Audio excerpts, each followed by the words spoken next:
Where's the college football playoffs going to be at in 2030?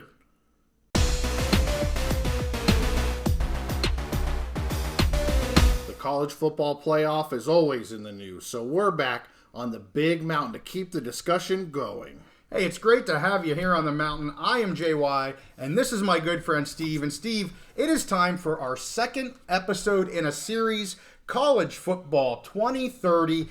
Episode 2 is going to be focused on the college football playoff, where we think that is going to be in 2030. Our previous episode, episode 1, was on the NCAA. A lot has changed since we did that episode, but I'm going to say I still think it holds up. What we said at the time, I know there's a lot of fires happening right now.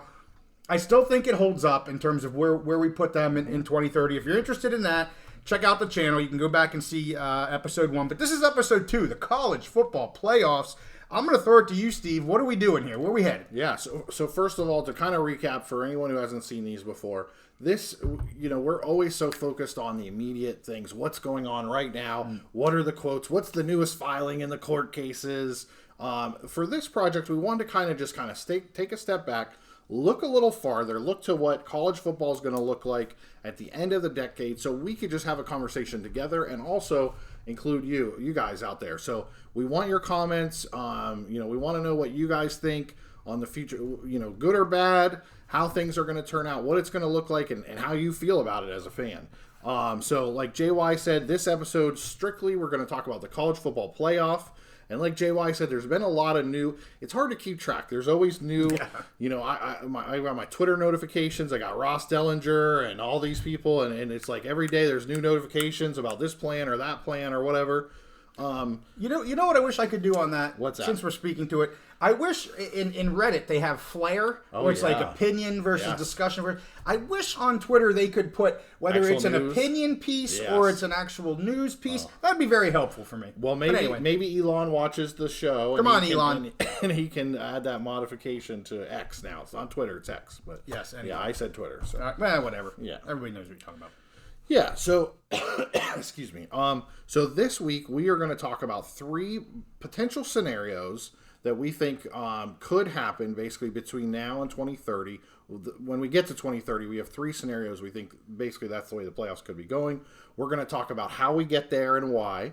And we're going to kind of break down, at the beginning, we're going to talk about each scenario and why we think it could happen.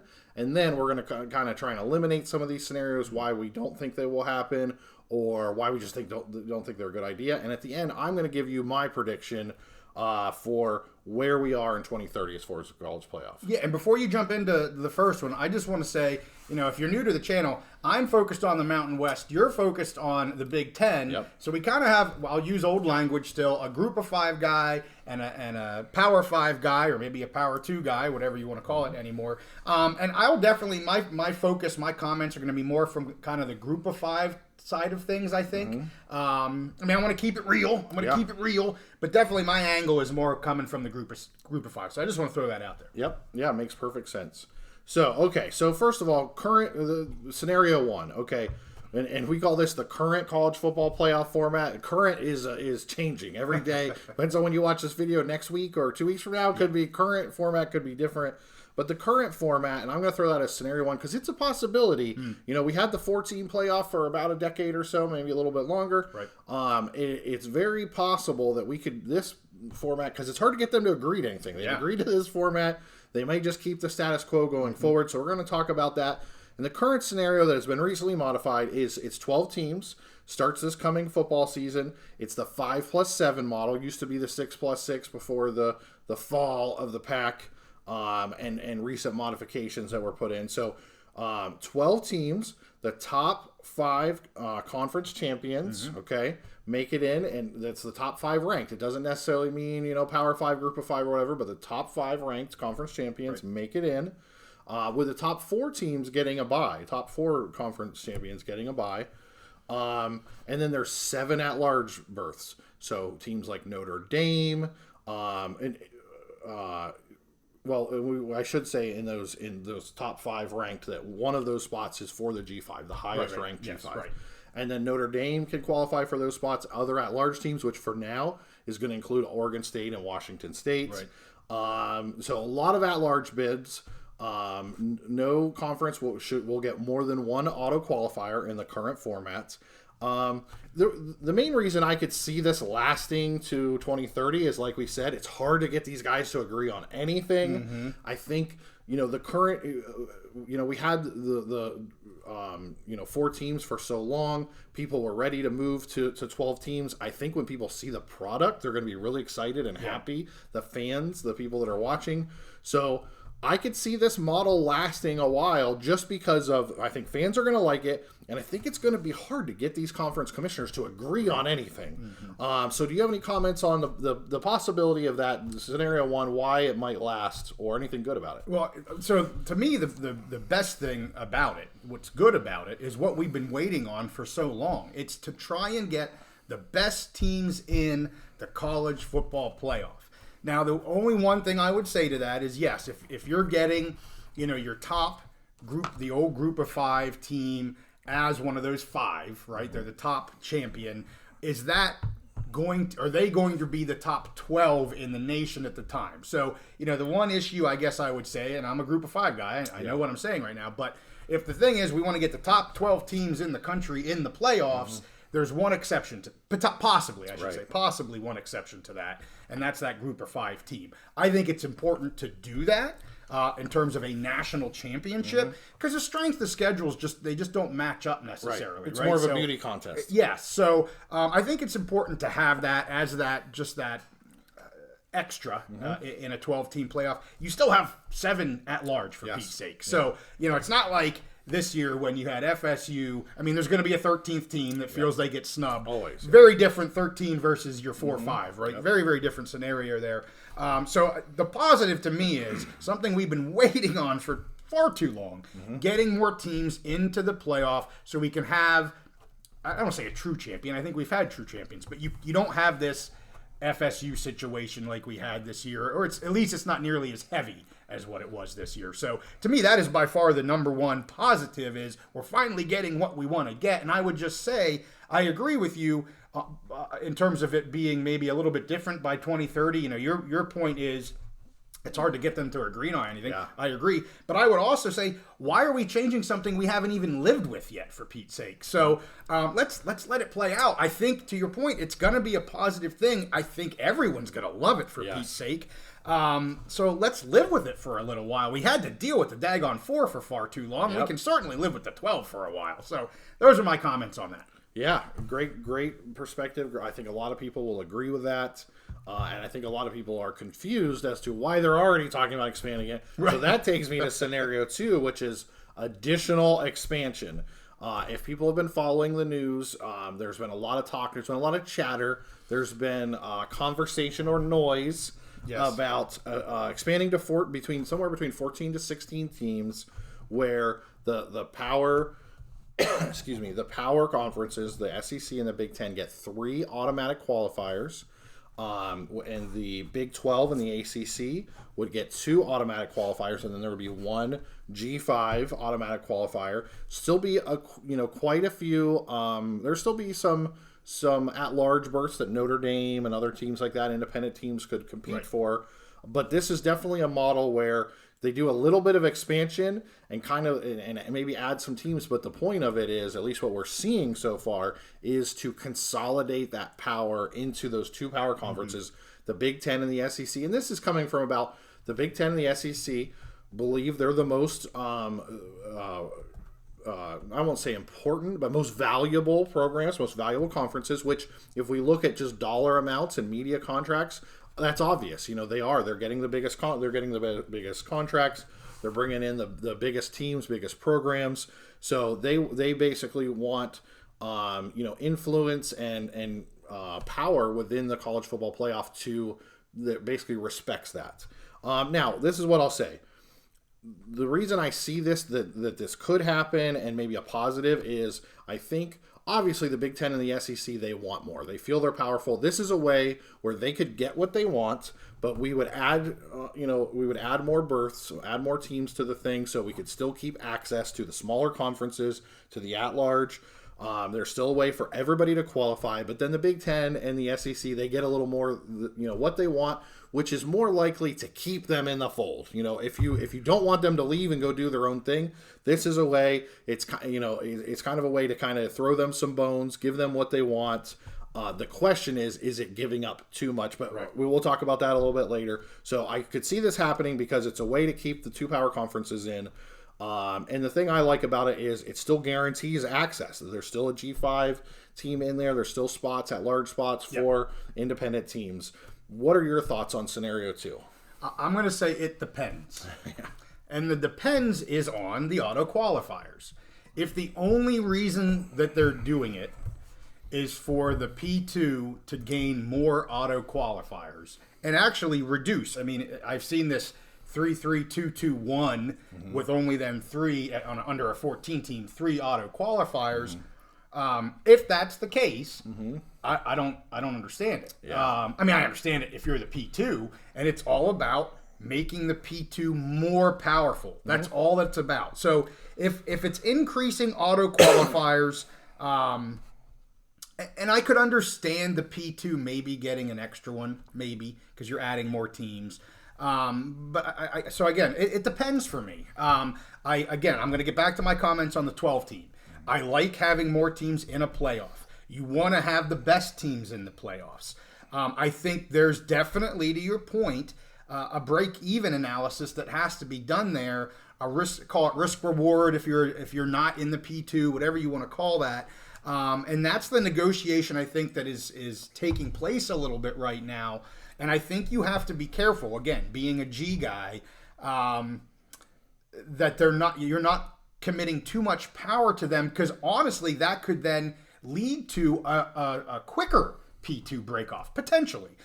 So I don't know. To me, it's an it depends on the 14 or 16 team playoffs. If you're losing a lot of those auto or not at large, I'm sorry. If you're losing a lot of the at large for a lot more auto qualifiers, I'm not as big of a fan for it. I'm just not. And I totally understand that. Now, in this scenario, I've kind of lumped the potential 14 and 16 team expansion together. Yeah. In this 14 team expansion, there's only 2 buys to begin with. And part of what's being reported is that the SEC and the Big Ten would demand that every year they get those 2 buys. Which, fine.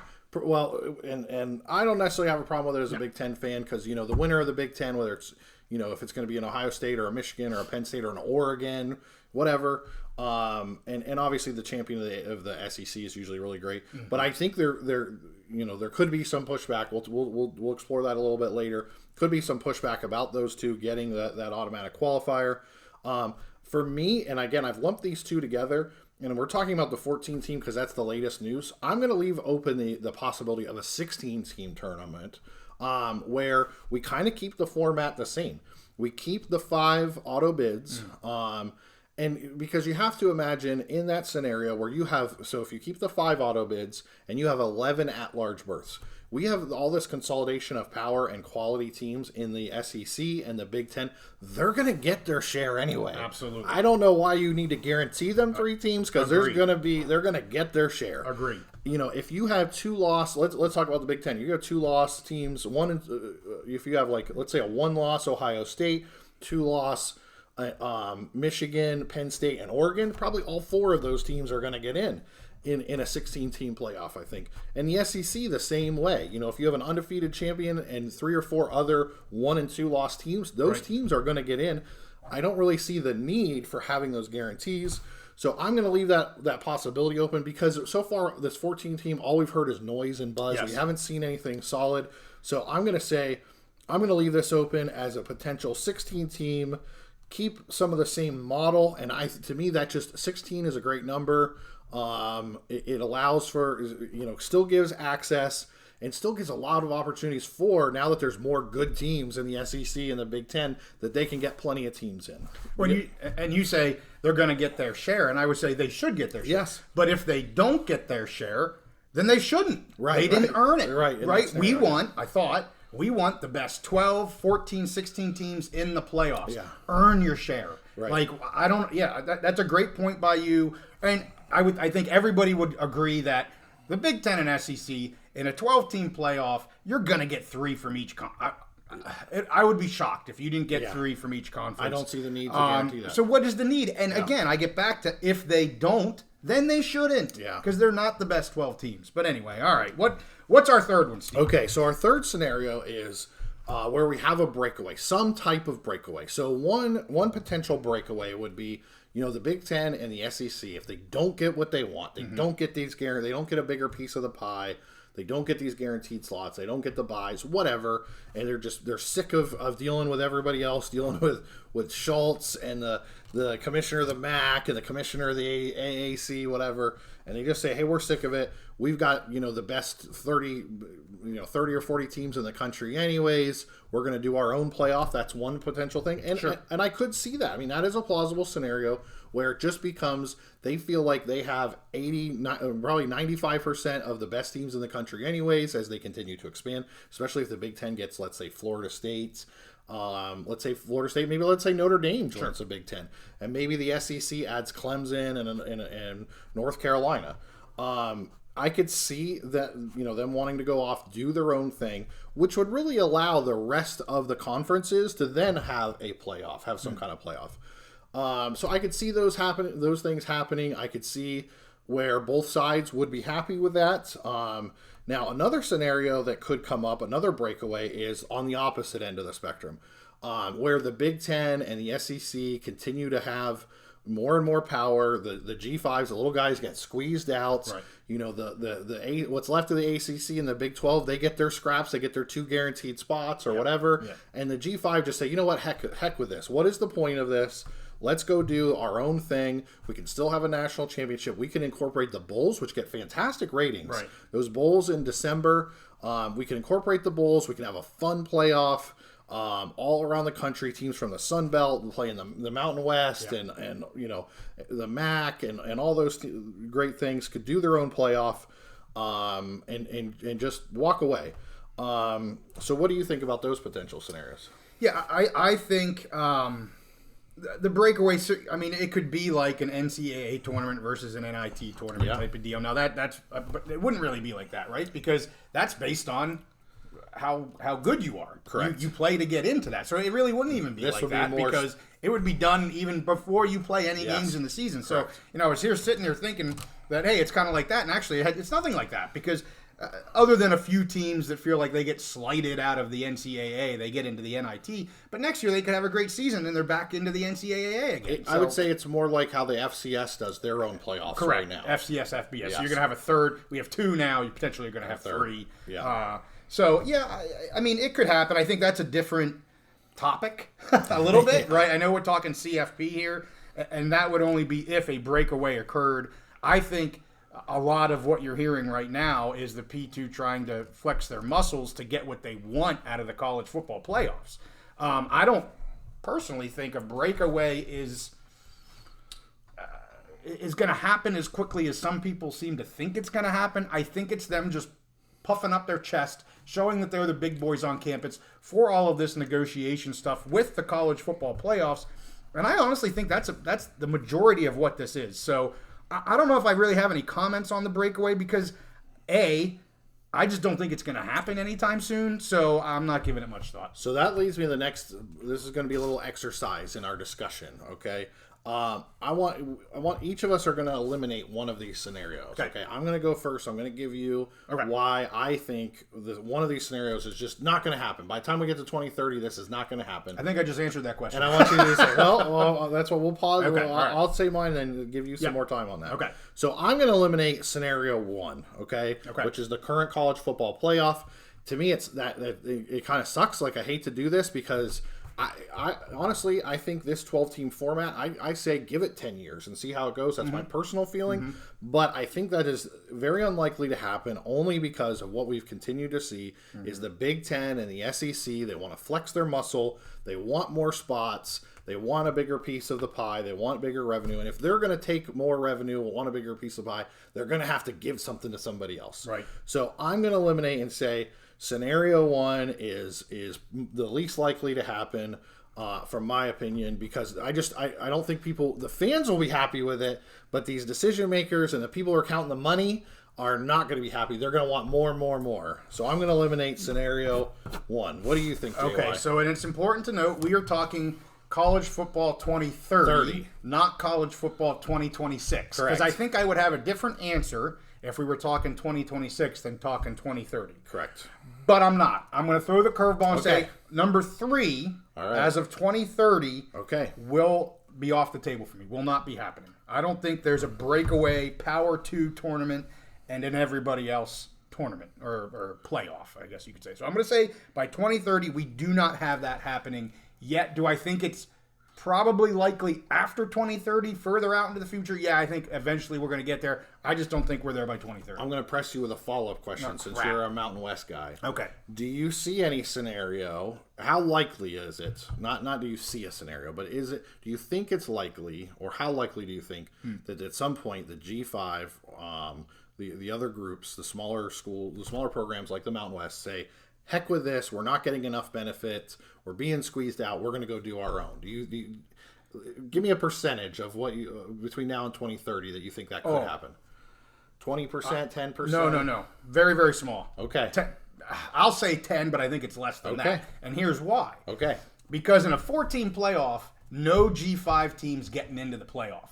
Period. Right. Now they have a team in the playoff. So they're better off in 24-25 than they've ever been. And as long as they keep that one, which I don't think is too much to freaking ask, they're benefiting. So, I'll say 10%, but it's probably less than that. Cool. All right. Well, so here's the funny thing is I had no idea what you were going to select. I knew I was going to select scenario 1 as my least likely. I had no idea. We didn't talk about this ahead of time. We didn't compare notes.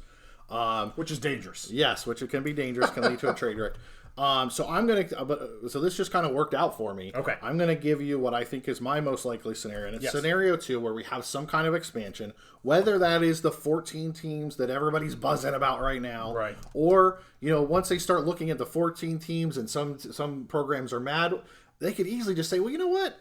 Let's make it 16. Hell, if we go to 12 and 14, why can't we go to 16? Absolutely. So I really see that being 2030. I think we will have some format similar to what we see now, either 14, 16 teams, and I think they will probably make some concessions to the Big Ten and the SEC to get them in, give them a larger piece of the pie, maybe give them some extra auto bids, which I don't think they'll need, because there's no way a 14 or 16 team format that they're not going to already get 3 or 4 teams in my opinion.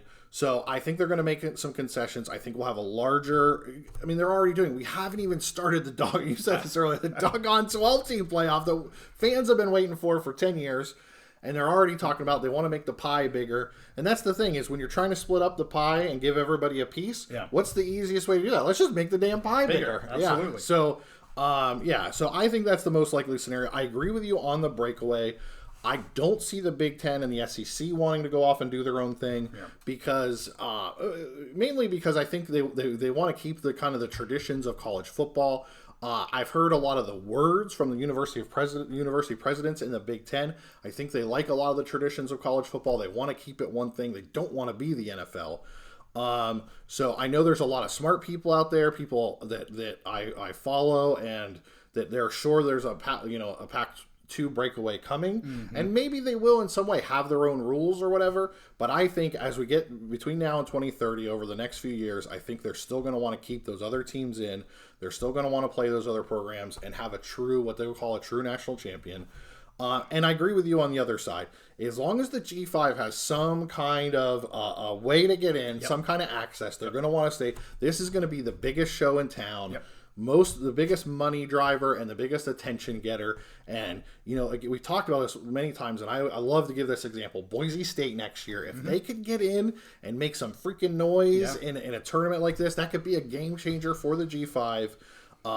So I'm going to go with scenario 2. It just seems like the most likely. Yeah. What are your thoughts, JY? I agree. I have scenario 2, and I'm not going to get into the breakdown of a 3-3, 2-2-1, or whatever the heck it is. I don't like losing.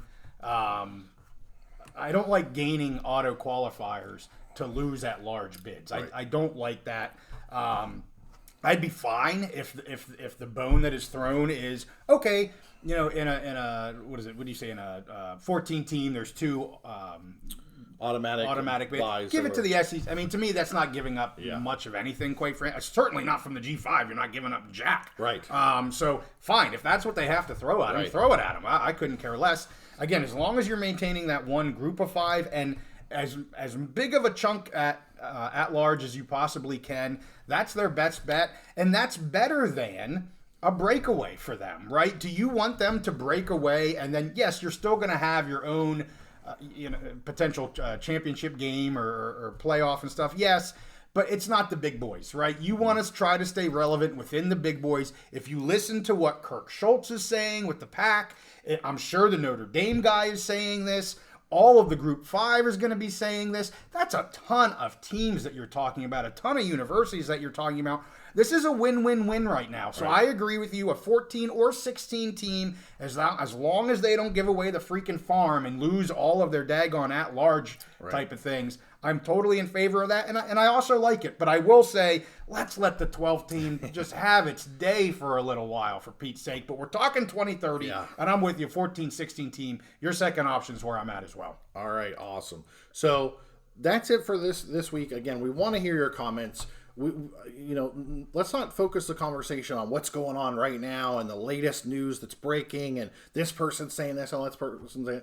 What's 2030 going to look like, and how do we get there? Yeah. There's going to be a lot of twists and turns. There's going to be moves and counter moves, but what's it going to look like, and how do we get there? Let's talk about it. Let's have a discussion. We want to see your comments. We're going to continue these College Football 2030 episodes going. The next episode, we are going to take a little deeper dive into the Power 2. What are they doing? What do they want? What are they going to look like in 2030? Are they going to be broken away separately? Are they going to still continue to play the smaller teams, but maybe have their own rules and things that they can do? We're going to explore that definitely much more in depth. The next episode, that'll be, I think we'll do that in April, the first week of April. Beginning of April. And we just want to keep this conversation going. Let's step away from the noise, step away from the Twitter feed of what's happening now, and let's look a little further and talk about it. Awesome. I appreciated the episode here. This was fun. I like these. These are fun. So this was episode 2. We've got 3 more to go, right? 3 more to go. April, May, and June. We'll drop them at the beginning of the months. And, so make sure you guys give this one a like. Subscribe if you like the content. More to do on 2030. And we are going to start doing weekly updates, weekly live updates, not just weekly updates. Weekly live updates starting next week on Wednesday, focused on the Big Ten and the Mountain West. We'd love to have some of our viewers on there, our subscribers, chime in just to say hi. We're going to keep the comments probably Big Ten, Mountain West-ish, maybe Pack, because we're on the Pack as well. But if you guys have cues, questions, and answers, we'll do the answers, or at least give you our ideas. We won't have answers, but we'll give you our opinions on any of the questions. So, hey, with that, we thank you guys for watching. We'll see you next time on the Big Mountain. Let's keep the discussion going.